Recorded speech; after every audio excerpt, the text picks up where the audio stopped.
बोल news headquarter. बिस्मिल्लाहिर्रहमानिर्रहीम, अस्सलाम वालेकुम। बोल न्यूज हेडक्वार्टर्स में खुशामदीद। मैं हूं सोनिया शेख और मैं हूं ज़ैनब रॉय। हेडलाइंस अपनी जानी न्यूज़ बुलेटिन में आगे देखिए। पेट्रोलियम मसनूआत फिर महंगी, दुल्हन की बहन कत्ल,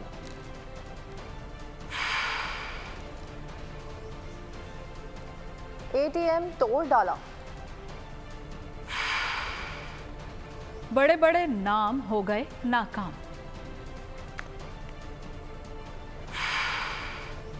और 42 करोड़ का स्वेटर।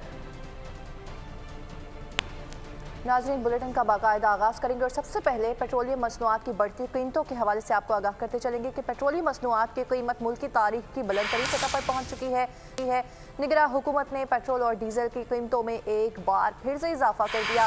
पेट्रोल की फी लीटर कीमत में 26 रुपये 2 पैसे का इजाफा कर दिया गया है और नई कीमत 331 रुपये 38 पैसे मुकर्रर कर दी गई है। इसी तरह से डीजल की फी लीटर कीमत में 17 रुपये 34 पैसे का इजाफा देखने में आ रहा है। नई कीमत 329 रुपये 18 पैसे हो गई।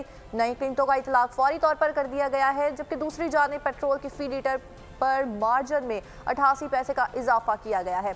पेट्रोल पर ऑयल मार्केटिंग कंपनियों के मार्जिन में फी लीटर 47 पैसे इजाफा देखने में आ रहा है और मार्जिन 6 रुपये 47 पैसे हो गया है। इसी तरह से पेट्रोल पर डीजल के मार्जिन में भी फी लीटर का 41 पैसे का इजाफा किया गया है, जिसके बाद मार्जिन 7 रुपये 41 पैसे पर कर दिया गया है।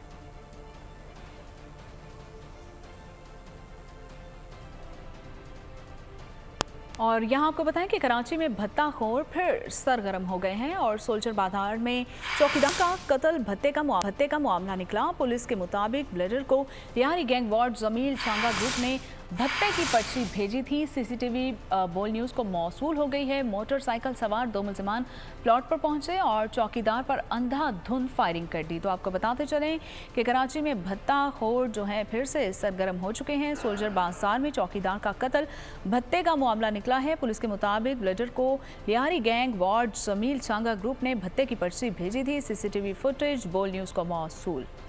मेहंदी की तकरीब में अंधाधुंध फायरिंग से दुल्हन की बहन कत्ल हो गई और एक मर्द और खातून जख्मी हो गए, जबकि कराची में शाह लतीफ़ पुलिस के मुताबिक झगड़े के दौरान नादिर नामी मुसल्लह शख्स ने घर में तकरीब के दौरान फायरिंग कर दी।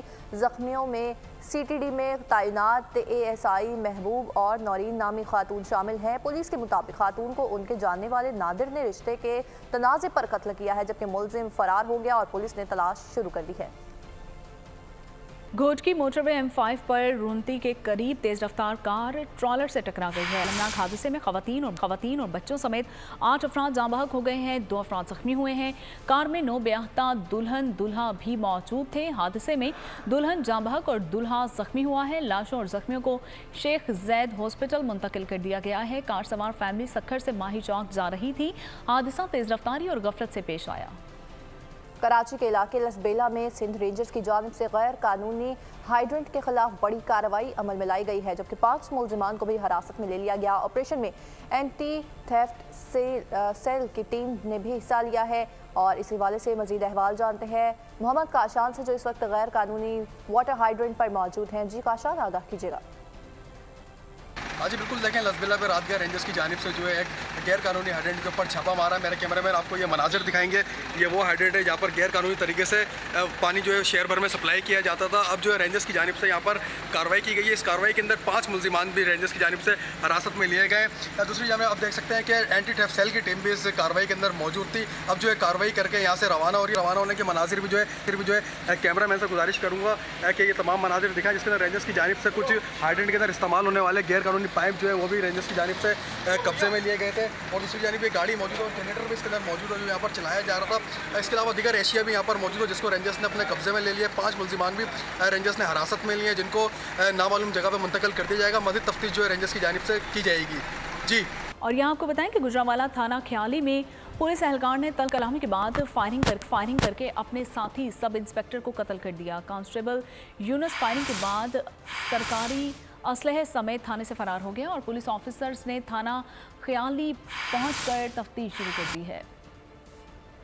खबर देंगे आपको लाहौर के इलाके मनावा में देरीना दुश्मनी पर 2 अफराद को मौत के घाट उतार दिया गया। पुलिस के मुताबिक मकतूलीन में 23 साल राशिद और 18 साल अब्दुर्रहमान शामिल हैं। लाशें पोस्टमार्टम के लिए अस्पताल मुंतकिल कर दी गई हैं और मुलजिमान की तलाश शुरू कर दी गई। आपको इस हवाले से आगाह करे हैं, लाहौर के इलाके मनावा में देरीना दुश्मनी पर 2 अफराद को मौत के घाट उतार दिया गया है। पुलिस के मुताबिक मकतूलीन में 23 साल राशिद और 18 साल अब्दुर्रहमान शामिल हैं और लाशें पोस्टमार्टम के लिए अस्पताल मुंतकिल कर दी गई हैं और मुलजिमान की तलाश भी शुरू कर दी गई है। हारूनाबाद में चोरी की वारदात, मोटरसाइकिल सवार 2 नामालूम मुसल्लह चोर एटीएम तोड़कर 40 लाख रुपए ले उड़े। वारदात के सीसीटीवी फुटेज मंजर आम पर आ गई। फुटेज में नकाबपोश 2 अफराद को एटीएम में दाखिल होते और एटीएम तोड़कर तकरीबन 40 लाख रुपए चोरी करके फरार होते हुए वाज़े तौर पर देखा जा सकता है।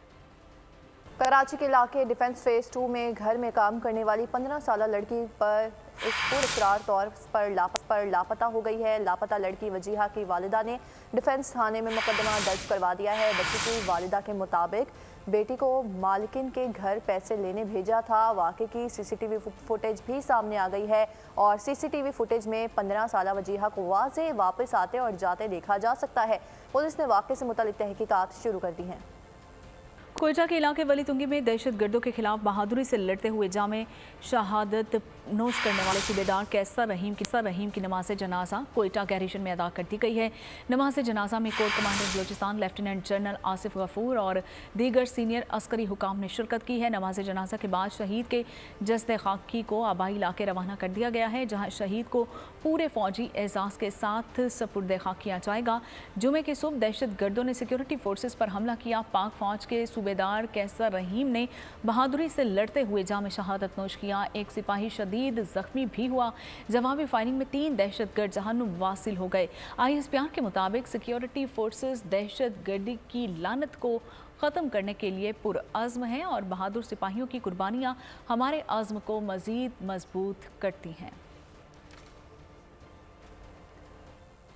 कराची के इलाके लियारी में अफसोसनाक वाक़या पेश आया है, जहां पर अहमद शाह बुखारी रोड के करीब छत का छब्बा गिर गया और एसपी हुकाम के मुताबिक छब्बा गिरने के नतीजे में एक शख्स जाँ बहक हो गया है। जाँ बहक शख्स की शनाख्त जमन वल इस हवाले से आपको बता रहे हैं कि कराची के इलाके लियारी में अफसोसनाक वाक़या पेश आया है, जहाँ पर अहमद शाह बुखारी रोड के करीब छत का छज्जा गिर गया है और एसपी हुकाम के मुताबिक छज्जा गिरने के नतीजे में एक शख्स जान की बाजी हार गया है। जाँ बहक शख्स की शनाख्त जमन वालिद मोहम्मद यूनुस के नाम से हुई है।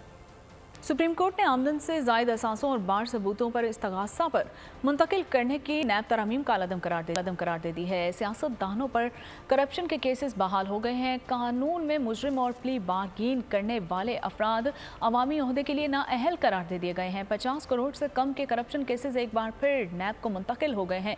चीफ जस्टिस उमर अता बंदियाल का लिखा गया तहरीरी फैसला जारी हो गया है।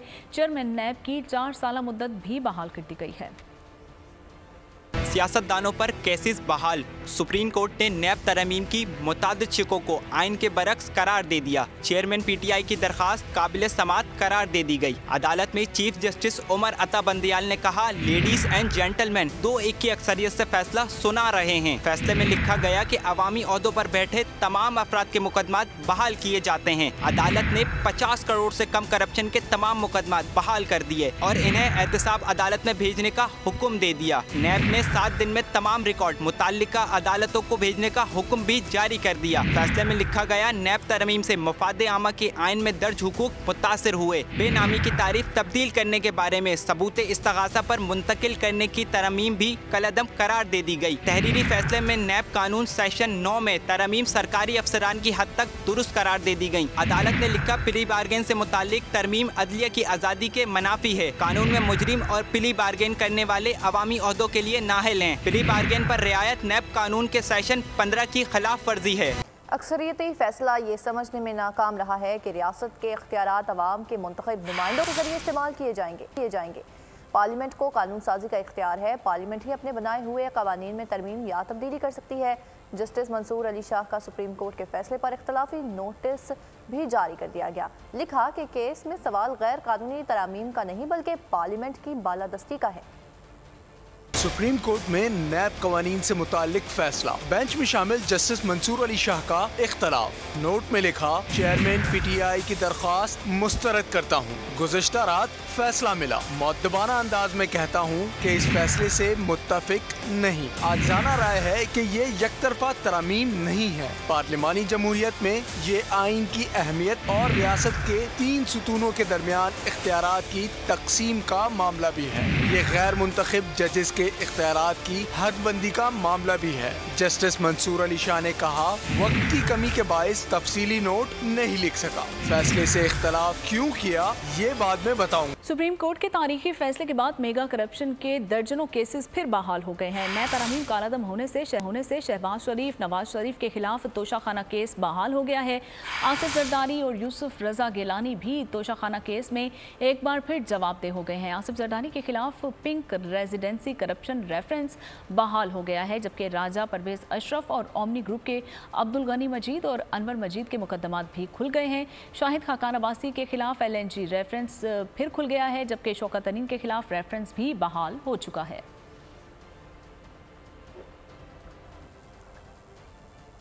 खबर देंगे आपको, सुप्रीम कोर्ट का नैब तरामीम केस के हवाले से यही फैसला मुतवक्के था। हमारा शुरू से मौक़िफ़ है कि नैब आमिर का बनाया गया इदारा है, इसे बंद होना चाहिए। और बिलावल भुट्टो की लाहौर में प्रेस कॉन्फ्रेंस, उन्होंने कहा कि इलेक्शन कमीशन फौरी इंतखाबात की तारीख दे। पीपल्स पार्टी को लेवल प्लेइंग फील्ड नहीं दी जा रही है। बिलावल भुट्टो ने मजीद कहा कि आज TV पर देख लें कि किसकी शक्लें मायूस नजर आ रही हैं। इलेक्शन कमीशन अपना स्केड्यूल और डेट ऐलान करे और उस हवाले से हम अपना रिक्वेस्ट जो है करते रहेंगे इलेक्शन कमीशन से। सेंट्रल एग्जीक्यूटिव कमेटी मीटिंग में हमारे नुमाइंदे सारे सूबे से जो ताल्लुक रखते हैं, सब ने अपना मौक़िफ़, अपना राय और जहाँ तक लेवल प्लेइंग फील्ड की बात है उस टॉपिक के हवाले से उनके एतराज़ात सदर जरदारी साहब के सामने रखा। सदर जरदारी साहब को ये इख्तियार दिया कि जो भी हमारे एतराज़ात हैं उनको एड्रेस किया जाए। अब आज जरा TV खोल दे और स्क्रीन पे देखें कि किसकी शक्लें मायूस नजर आ रहे हैं। पाकिस्तान पीपल्स पार्टी उन पॉलिटिशियंस के साथ बात कर सकते हैं, एंगेज कर सकते हैं जो डायरेक्टली मई 9 में इन्वॉल्व नहीं। लीगी रहनुमा राना सनाउल्लाह ने नैब तरामीम केस का फैसला मुतनाज़ करार दे दिया है। बोले, पाकिस्तान की मौसी और सियासी तबाही का सफ़र जारी है। पाकिस्तान के मसाइल का हल नून लीग के पास है, जबकि अताकार कहते हैं कि नवाज शरीफ की वापसी अटल है। कोई केस उनकी वापसी की राह में रुकावट नहीं बनेगा। बिलावल के लिए मशवरा है कि नया फ्रंट ना खोलें, बात निकली तो दूर तक जाएगी। पाकिस्तान की मुआशी और सियासी तबाही का ये अमल जो अभी तक रुक नहीं पाया, ये अमल जो है ये 28 जुलाई 2017 से शुरू हुआ। 9 मई के वाक़यात के बाद जो पोलराइजेशन हुई है वो आप सबके सामने। इस सूरत हाल में जिस मरहम की, जिस लीडरशिप की, जिस टीम की ज़रूरत है वो पाकिस्तान मुस्लिम लीग नून और मियाँ नवाज शरीफ के अलावा और कोई नहीं है। मियाँ नवाज शरीफ वो बाज़ाब्ता तौर पर अदालत की इजाज़त से और उस वक्त की हुकूमत की इजाज़त से वो बाहर गए और अब वो इंशाअल्लाह ताला 21 अक्टूबर को जो है वो वापस आ रहे हैं। मैं तो सिर्फ उनको मशवरा दे सकता हूँ कि ये फ्रंट ना खोलें। हम कोई बात करना नहीं चाहते रिस्पॉन्स के आपकी दिल आज़ारी हो, क्योंकि बात निकली तो बहुत दूर तक जाएगा। इलेक्शंस का इनेकाद फरवरी में हर हाल होगा। हल्का बंदियों के मराहिल जो 14 दिसंबर को तय होने थे, इलेक्शन कमीशन ने उसको भी शॉर्ट करके वो 30 नवंबर तक ले आए। साबिक हुकूमत ने नैब कवानीन में तरामीम अपने मुफादात के लिए की हैं। पार्लियामेंट में कानून साजी आवाम की नहीं, ताकतवर अफराद के लिए होती है। सुप्रीम कोर्ट ने फैसला दिया है कि गुज़श्ता कौमी असम्बली ने नेब के कवानीन में जो तरमीम की थी उसको ख़त्म करने का फैसला दिया है। कौमी असम्बली में चूंकि सब के सब वो लोग थे जो नेब को मतलूब है, जो करप्शन में मुलव्वस है, उसमें कंपनियां भी हैं, उसमें आपके सियासी लीडर्स भी है। 1991 से लेकर 2015 तक जिन लोगों ने कर्जे लिए हैं और माफ करवाए हैं 4 करोड़ 30 अरब 35 करोड़ 37 लाख रुपया, 1 अरब से ज्यादा कर्जा, और शीरे मादर की तरह हड़प किया और बगैर डकार के हजम किया। हम शफाफ एहतसाब चाहते हैं, हम सब का एहतसाब चाहते हैं। चीफ जस्टिस उमर अता बंदयाल की मुद्दत मुलाजमत आज ख़त्म हो जाएगी। जस्टिस काजी फाइज ईसा इतवार को बतौर चीफ जस्टिस हल्फ उठाएंगे और चीफ जस्टिस उमर बंदयाल ने कोर्ट रूम में आखिरी वर्किंग डे गुजारा। वकला के लिए खैर सगाली का इजहार किया। कहा कि अल्लाह की खुशनुदी को जहन में रखकर हमेशा काम किया है। हमारा फ़र्ज़ है कि सबको तहम्मुल से सुने। बार की तरफ से हमेशा ताउन और सीखने का मौका मिला। चीफ जस्टिस ने कहा कि मीडिया के साथियों का याद रखा। मीडिया फैसलों पर तनकीद ज़रूर करे लेकिन जजेस पर ना करे। तनकीद के जवाब में जजेस अपना दिफा नहीं कर सकते। तनकीद झूठ की बुनियाद पर नहीं होनी चाहिए। वकला ने चीफ जस्टिस के सब्र व तहम्मुल की भी तारीफ की। इस्लामाबाद डेवलपर्स एसोसिएशन के वफ्द ने CEO सेंटोरस मॉल सरदार यासिर इलियास खान की क़यादत में चेयरमैन CDA अनवारुल हक से मुलाकात की है। वफाकी दारुल हुकूमत के रिहायशियों का मेयार ज़िंदगी बुलंद करने और शहर में मज़ीद तरक्याती मनसूबों पर तेज़ी से काम करने पर इत्तेफाक किया गया। सरदार यासिर इलियास खान ने इस्लामाबाद के इंफ्रास्ट्रक्चर को बेहतर बनाने के लिए कैपिटल डेवलपमेंट अथॉरिटी की काविशों को खूब सराहा है। शहरी निज़ाम को बेहतर बनाने में दरपेश चैलेंजेस का एतराफ़ करते हुए हर मुमकिन ताउन की यकीन दहानी भी करवाई है।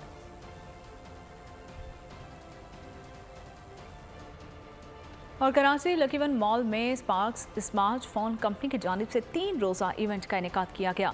स्पार्क्स स्मार्टफोन की जानिब से बेहतरीन फीचर्स के साथ नए मोबाइल लॉन्च कर दिए गए हैं, जिसमें न्यू 7 प्रो भी शामिल है। वन मॉल कराची में स्पार्क्स स्मार्टफोन कंपनी की जानिब से इवेंट का इनेकाद किया गया। खूबसूरत डिजाइन, बेहतरीन फीचर्स के साथ मोबाइल लॉन्च कर इवेंट के पहले रोज मुख्तलिफ गेम्स के जरिए लोगों के लिए इनामात का भी इंतजाम किया गया। लकी ड्रॉ में लोगों ने बढ़ चढ़ कर हिस्सा लिया। स्मार्टफोन्स के साथ साथ स्मार्ट वॉच और एयरबड्स भी बजरिया कुरानदाजी तकसीम किए जाएंगे। ये फोन जो है यहाँ पाकिस्तान में असेंबल हो रहा है, यानी आप जो नॉर्मल कस्टमर्स हैं वो फ़ोन लेते हुए एक बात बड़े ऑनर से अपने आसपास वाले लोगों को बता सकेंगे कि यार ये फ़ोन जो है वो पाकिस्तान में बन रहा है। स्पार्क्स के मार्केटिंग हेड रुमेश का कहना था कि स्पार्क्स बेहद मुनासिब कीमत में बेहतरीन क्वालिटी के स्मार्टफोन्स और स्मार्ट वॉचेस फराहम कर रहा है। We have another brand which is Access and we have launched smartwatches plus earbuds and power banks. Sparks smartphone company की जानिब से मुनक्किद इवेंट 3 रोज तक जारी रहेगा। गुरूर का सर नीचा। एशिया कप में बांग्लादेश ने भारत को 6 रन से शिकस्त दे दी। बड़ी बड़ी बातें करने वाले भारतीय बल्लेबाज 265 रन बनाने में नाकाम रहे। कप्तान Shakibul Hasan man of the match करार पाए। इसके साथ ही आपको बताएंगे कि गिरती पड़ती बैटिंग लाइन को संभाला है। 3 छक्के 6 चौके लगा चुके हैं, जबकि 85 गेंदों पर 80 रन भी बनाए हैं। बांग्लादेशी कप्तान बेहतरीन और जिम्मेदाराना कारकर्दगी दिखाई है। 10 ओवर्स में 1 विकेट के बदले सिर्फ 43 रन ही दिए हैं। कौमी टीम की एशिया कप से बाहर होने पर जहां शायकीन क्रिकेट सदमे का शिकार हैं, वहीं दूसरी तरफ कौमी क्रिकेट टीम के खिलाड़ियों का हाल भी कुछ ऐसा ही है। कप्तान बाबर आजम के वालिद आजम सिद्दीकी की इंस्टाग्राम पोस्ट वायरल हो गई है। लिखा कि मेरी बाबर से बात हुई, वो बात नहीं कर पा रहे थे और मैंने उसे कहा कि बहादुर जीतते हैं या सीखते हैं पर टूटते कभी नहीं हैं। जीत हार खेल का हिस्सा है, पर टीम ने आधी होने के बावजूद पूरा मुकाबला किया है। इंशाअल्लाह वर्ल्ड कप में जब सब फुट पर होंगे तो मज़ा आएगा। और अब आपको बताएंगे कि शाहिद खान अफरीदी ने एशिया कप में कौमी टीम के बैटिंग ऑर्डर्स पर सवालात उठा दिए। समाजी राब्ते की वेबसाइट एक्स पर साबिक कप्तान ने पाकिस्तानी बैटिंग लाइन से मुतालिक राय मांग दी। शाहिद अफरीदी ने कहा कि बैटिंग ऑर्डर में इससे बेहतर चॉइसेस कर सकते थे। मेरी राय में भी सूरत हाल के लिहाज से ये बेहतरीन बैटिंग ऑर्डर नहीं था। इंसान ठान ले तो सारे ख्वाब उसके मुंतसिर बन जाते हैं। एशिया कप में श्रीलंका के खिलाफ आखिरी ओवर कराने वाले जमान खान माजी में मजदूरी भी कर चुके हैं। फास्ट बॉलर ने कहा कि टेप बॉल से अपने सफ़र का आगाज़ किया था और शुरू में 1 ओवर में 12 वाइड बॉल करा दिए थे। और अब बात करेंगे डॉलर की ऊंची उड़ान को रिवर्स गेट लग गए। डॉलर की कदर में कमी का सिलसिला जारी है। इंटरबैंक में डॉलर 1.11 रुपए कमी से 297.96 रुपये पर आ गया है। ओपन मार्केट में भी डॉलर 1 रुपये सस्ता होकर 297 रुपये पर आ गया, जबकि एक्सचेंज कंपनी मालिकान ने डॉलर की कीमत मजीद कम होने का भी इम्कान जाहिर कर दिया है। पाकिस्तान स्टॉक मार्केट में कारोबारी हफ्ते का इख्तिताम तेज़ी पर हुआ है। इसके अलावा मार्केट के सरमाए में 12 अरब रुपए का इजाफा हुआ। सराफा बाजार के ओहदेदारों का कहना है कि सराफा मार्केट 3 रोज़ तक बंद रहने के बाद कल खुल जाएगी। और बरतानिया की मशहूर शाही शख्सियत लेडी डियाना का एक स्वेटर रिकॉर्ड कीमत पर नीलाम हुआ। आम स्वेटर की कीमत $11 लाख लगाई गई है। जब न्यूयॉर्क के मशहूर नीलाम घर सूदबे में उसे पेश किया गया तो 15 में बोली ख़त्म हो गई थी और नीलाम स्वेटर की फ़रोख्त 42 करोड़ 23 लाख पाकिस्तानी रुपयों में होती है। स्वेटर को दी ब्लैक शिप का नाम दिया गया है। लेडी डियाना ने स्वेटर पोलो मैच के दौरान पहना था। मुकाबला हुस्न पाकिस्तान का नाम इस्तेमाल क्यों किया गया? निगरान वफाकी वज़ीर इत्तलात मुर्तज़ा सोलंकी ने भी मुकाबला हुस्न पर लाताल्लुकी का ऐलान कर दिया। कहा कि मुकाबला हुस्न और पाकिस्तानी ख़वातीन की शिरकत से हुकूमत का कोई ताल्लुक नहीं है। हमारी हुकूमत ने किसी गैर रियासती और गैर हुकूमती फ़र्द या इदारे को इजाज़त नहीं दी है। तो दूसरी जानिब वज़ीर आज़म ने मिस यूनिवर्स में पाकिस्तान का नाम इस्तेमाल करने पर इंटेलिजेंस ब्यूरो से रिपोर्ट तलब कर ली। वज़ीर आज़म ने फ़ॉरेन ऑफिस को हिदायत की है कि वो दुबई हुकाम से भी रब्ता करेंगे और मुकाबला हुस्न के लिए पाकिस्तान का नाम कोई प्राइवेट कंपनी के लिए इस्तेमाल कर सकती है। जबकि तारीख में पहली बार दुनिया के सबसे बड़े मुकाबला हुस्न मिस यूनिवर्स में पाकिस्तानी हसीनाएं हिस्सा ले चुकी हैं और कराची से ताल्लुक़ रखने वाली 24 साल एरिका रॉबिन पहली मिस यूनिवर्स पाकिस्तान बन गई हैं। और चीन ने एक और शाहकार बनाकर पूरी दुनिया को हैरान कर दिया है। 10 बरस की मनसूबाबंदी और तामीर के बाद दुनिया का सबसे बड़ा आबी साइंस पार्क का इफ्तिताह कर दिया गया है। साइंस फिक्शन फिल्म के खलाई जहाज़ की तरह दिखाई देने वाली इमारत आप भी देखिए। और अब बुलेटिन के अख्तिताम पर एंटरटेनमेंट की दुनिया से खबर शामिल करेंगे कि वैम्पायर्स की दुनिया में मौजूदगी की निशानदेही, हालात काबू से बाहर होने लगे हैं। हॉलीवुड हॉरर फिल्म ब्लडथर्स्ट का ट्रेलर जारी। फिल्म 31 अक्टूबर को रिलीज़ की जाएगी। और इसके साथ ही बोल न्यूज़ हेडक्वार्टर से फिल वक्त इतना ही। मज़ीद खबरों और अपडेट्स के लिए विजिट कीजिए हमारी वेबसाइट bolnews.com और देखते रहिए बोल न्यूज़। बोल न्यूज़ हेडक्वार्टर। अगर आपको ये वीडियो पसंद आई है तो हमारे चैनल को सब्सक्राइब कीजिए और बेल आइकन को प्रेस कीजिए। सब्सक्राइब करें और बेल दबाएं ताकि कोई खबर रह न जाए।